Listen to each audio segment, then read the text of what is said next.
Hello, my name is Phil Easter, historian and writer from Baltimore, Maryland, also known as The Amazing Memory Man.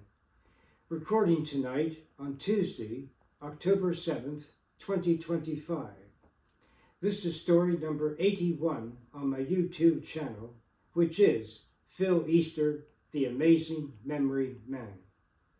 Sharing stories on a great variety of subjects for almost 4 years now, since December 29th, 2021, the first story when I began my channel on that day.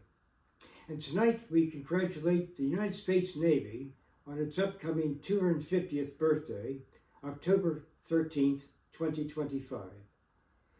Indeed, it was on that day in the year 1775 that the Second Continental Congress, meeting in Philadelphia, organized the U.S. Navy.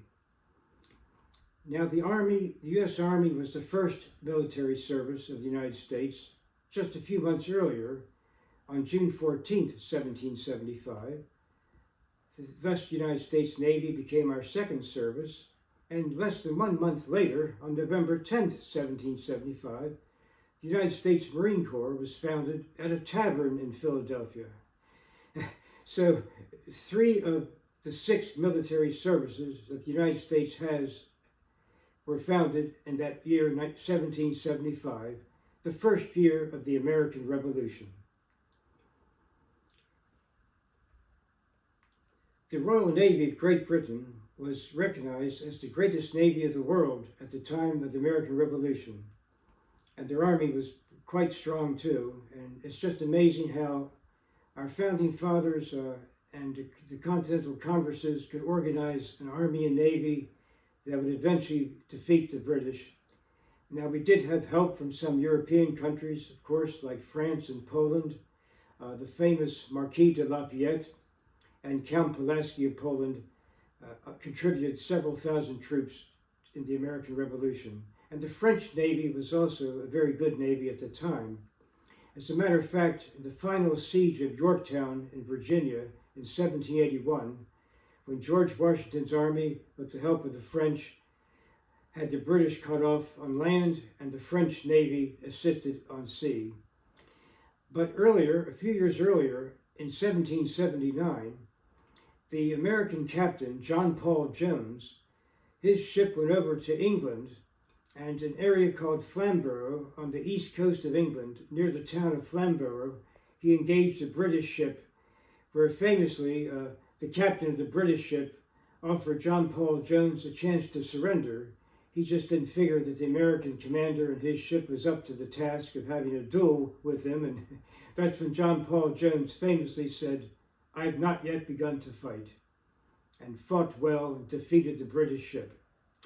In 1979, I was on a long trip to Great Britain and Ireland between June 26 and October 10th, 1979, the most wonderful trip of my life, where I did a great variety of events, saw many sports events, and attended historical anniversary celebrations. And I happened to be in the city of York in northeast England in late September. And I was there around the time of the anniversary, the 200-year anniversary of that sea battle between John Paul Jones and the British captain. And that's when I learned about that incident back in 1979 on a long trip to Great Britain and Ireland. And something else interesting about that time in northeast England, there were a group of actors who reenacted, all British people, who reenacted an American Civil War battle. I thought that was kind of funny. They're dressed in Confederate and Union uniforms from the American Civil War, these English people. But I would have preferred, frankly, to have seen a medieval type battle, more keeping to what you think about England. But that was still interesting to note that some English people apparently were interested enough in American history to do a Civil War reenactment also.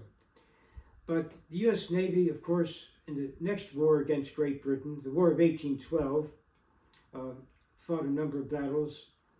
And over the years, the Navy became much larger by the time Teddy Roosevelt was president, around 1905, 1906, around that time.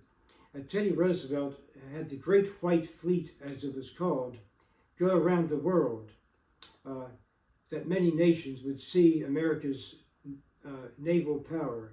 I think there were 16 ships in that fleet, some of which were called battleships. And that was when Teddy Roosevelt was president during the first decade of the 20th century.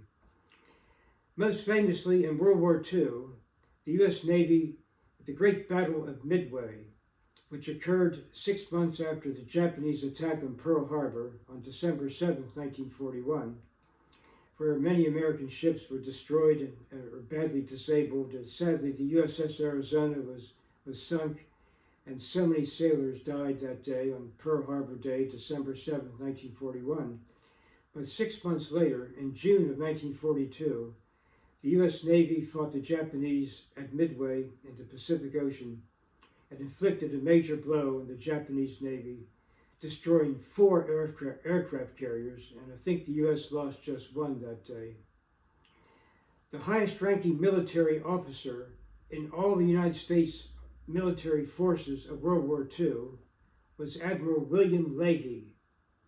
He was not just the highest-ranking admiral of the Navy, he was the chairman of the Joint Chiefs of Staff by President Roosevelt, named him the chairman of the Joint Chiefs. The second highest officer was the highest-ranking Army General, George Marshall. He was the assistant to the Joint Chief Commander.